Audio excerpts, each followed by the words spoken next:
quisiera empezar de repente con un dato, ¿ok? Jorge nos acaba de contar una historia de que se le hace la vida más complicada mientras más riesgosos son ustedes. Imagínense este número. Este es cuántas pequeñas empresas o cuántas empresas sobreviven luego del primer año, ¿ok? Dependiendo de qué tamaño tienen, cuántas personas trabajan. Si tienen de 0 a 2, 4 de 10 fallecen, ¿ok? Desaparecen. Si tienen de 11 a 15, 2 de 10 desaparecen. Y si son de 50 a 100, 7 de cada 100 fallecen, ¿ok? Entonces, claramente hay un problema con el tamaño, ¿ok? Cuando son pequeñas, son más riesgosas, ¿ok? Entonces, Jorge y todos sus asociados lo van a ver medio chuecos porque van a ser más riesgosos, ¿ok? Entonces hay el riesgo de que no le paguen, ¿ok? Entonces hay que buscar conjugar acciones para que se pueda ayudar al sector, pero teniendo en la cabeza estos números que son así, fríos, duros, horribles, ¿ok? Cuando uno piensa en una empresa, cualquier tamaño, pero en general cuando uno piensa en pequeñas empresas, la gente no la hace porque le gusta levantarse a las 3 de la mañana, empezar a preocuparse, lo hace porque quiere generar ingresos para su familia, ¿no? No importa cuál sea el sector, todos estamos en esa misma aventura, ¿no? Entonces, hay que entender al sector de esa manera, ¿okay? Hay un montón de gente que está tratando de buscar generar ingresos, pero tienen un montón enfrentan múltiples riesgos, ¿okay? Y uno cuando piensa en riesgos, uno puede cortarlos de varias maneras. Puede pensar en riesgos que están dentro de la empresa, fuera de la empresa, riesgos que son operativos, estratégicos, financieros, de la naturaleza, o uno puede cortarlos en esos riesgos que son moderados o catastróficos, ¿okay? Justamente los que hacen que la empresa quiebre, ¿okay? Entonces, cuando uno piensa en riesgos, siempre tiene que partir la torta en dos, ¿okay? Pensar qué tan frecuentes son esos riesgos y qué tan severos son esos riesgos, ¿okay? Porque puede haber riesgos que son muy poco frecuentes, ¿okay? Pero de repente la severidad de ese riesgo hace que me voltee la empresa, ¿okay? Se me incendia la empresa, chao empresa, ¿okay?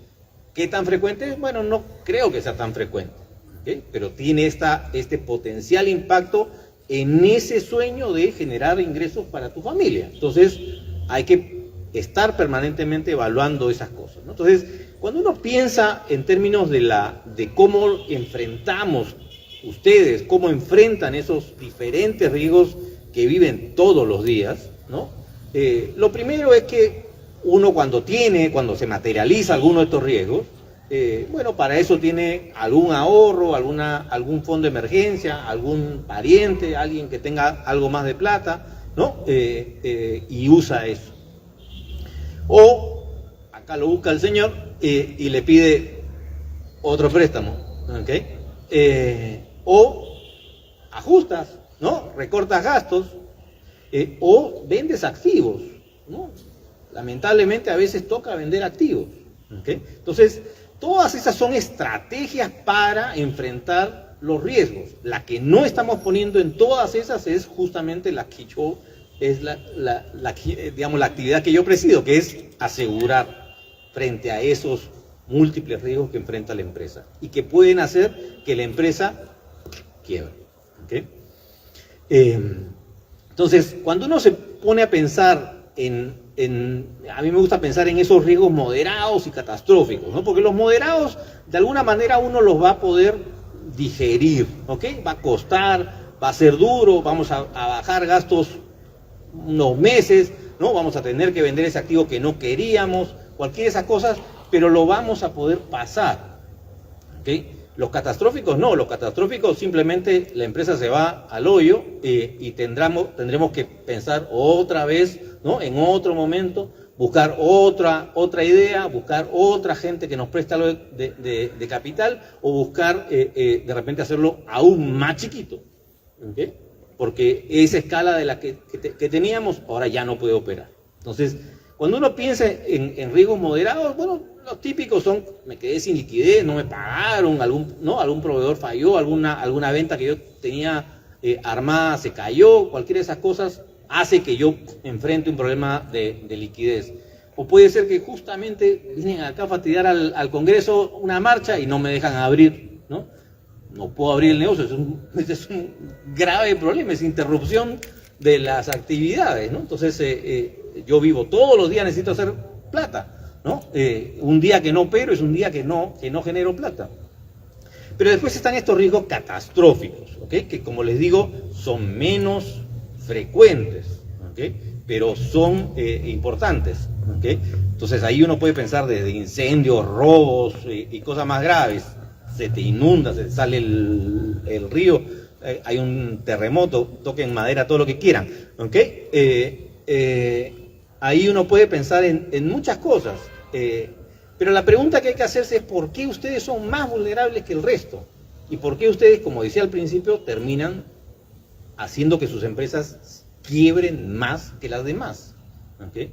Entonces, cuando uno mira este sector, ¿qué es lo que encuentra? Vamos a poner dos cosas para no, tomar demasiado tiempo. Una es el tema justamente de que la liquidez es escasa. Toda su liquidez la ponen en capital de trabajo, ¿no? No dejan nada sobrando, ¿no? Entonces, esos fondos de emergencia son chiquitos. Entonces, cualquier cosita que pase, ya están más cerca a la quiebra, ¿okay? Entonces, ese es y ese costo de volver a empezar es duro, ¿okay? Hernando ya no está acá, pero digamos, se destruye capital muchísimo cuando uno tiene que volver a hacer empresa, porque esos clientes que tenías los pierdes, esos contactos que tenías los pierdes, ¿no? Toda tu red con la cual trabajabas la pierdes. Entonces, si pasas a otro sector, es otra vez buscar otro montón de contactos que no se compran, ¿okay? Se van a conseguir simplemente con el tiempo de operación. El otro problema que los hace más vulnerables es que normalmente pues son lo que diríamos en inglés un one-man show, un show de un solo hombre, ¿okay? O de una sola mujer. Entonces, si ustedes son los que tienen un problema de salud, si ustedes son los que fallecen, la empresa se desorienta, ¿okay? No saben qué cosa hacer, ¿no?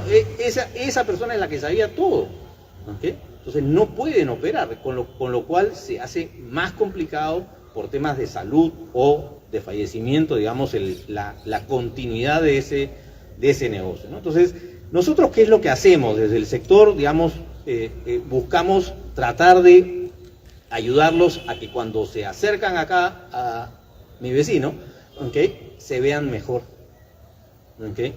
Se vean más gorditos, más saludables, ¿okay? Entonces, menos riesgoso. Jorge lo ha dicho varias veces, ¿okay? Entonces, ¿cuándo un cliente es menos riesgoso? Cuando tiene alguna protección, ¿okay? Entonces, si ustedes tienen alguna protección, van a ser clientes menos riesgosos. Van a poder, acá los muchachos, darles una tasa más baja, porque son para la institución financiera, son menos riesgosos, son mejores clientes.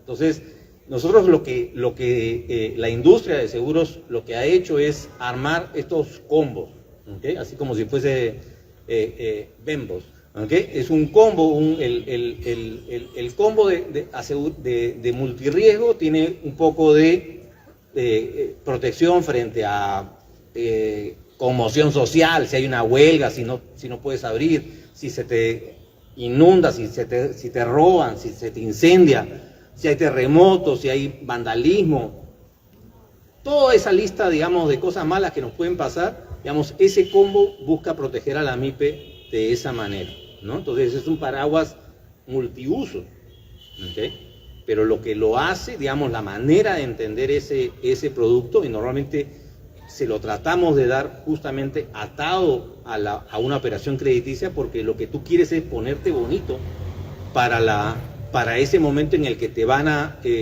dar un crédito. ¿Okay? Entonces, quieres aparecer menos riesgoso. ¿Okay? Entonces, para eso es que sirve.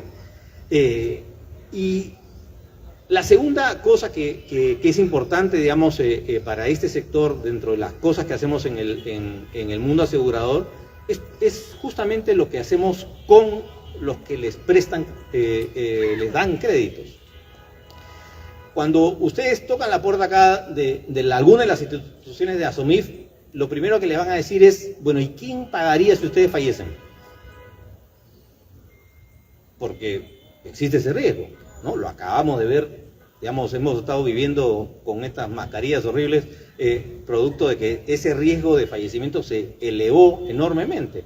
Entonces, para eso está el seguro de gravamen, ¿no? Y curiosamente, acá algún congresista que por suerte no está presente, se le ha ocurrido la grandiosa idea que lo que hay que hacer es devolver el de gravamen si uno pagó todo su crédito y según dice él, no lo usó, ¿no? En realidad, claro que lo usaste desde el primer día que tomaste el crédito, porque si lo que nosotros hacemos es justamente cubrir el riesgo de que fallezcas. No cubro solamente la certidumbre de que fallezcas, si no, no seríamos aseguradores, seríamos enterradores, ¿no? ¿Cómo se llama? Hay una pequeña diferencia, ¿no? Entonces, ese proyecto es realmente desatinado porque lo que hace es alejar a todos ustedes, ¿no? de la posibilidad de un crédito, porque igual yo como institución financiera, si les quiero prestar y no vamos a poder utilizar el seguro de gravamen, entonces, ¿qué cosa es lo que le voy a decir? Bueno, ¿sabes qué? Usted me tiene que poner acá al costadito, ¿no? Un activo que yo pueda rematar si usted no paga, ¿no? O le voy a exigir que deposite en una cuenta toda la plata que le he prestado, lo cual no tiene ningún sentido, ¿no? Entonces, o simplemente le voy a poner una comisión más, ¿no? Comisión por si fallece, ¿no? Entonces, en lugar de que sea más barato, va a ser más caro, ¿no? Entonces, estamos pensando mal, estamos pensando exactamente al revés, ¿no? Entonces, acá lo que se trata, y con eso acabo, es tratar de ayudarlos a pasar de esa categoría de ser una empresa, como decía Hernando al comienzo, ¿no? De ser una empresa que cada día crece más, que empiezas a tener ya no 2, sino 3 empleados, sino 4 empleados. ¿Qué está pasando? Su probabilidad de desaparecer es cada vez más baja. Lo van a ver mejor acá, los muchachos, ¿okay? Entonces, va a recibir tasas más baratas. Entonces, hay que pensar de esa manera, ¿okay? Muchísimas gracias.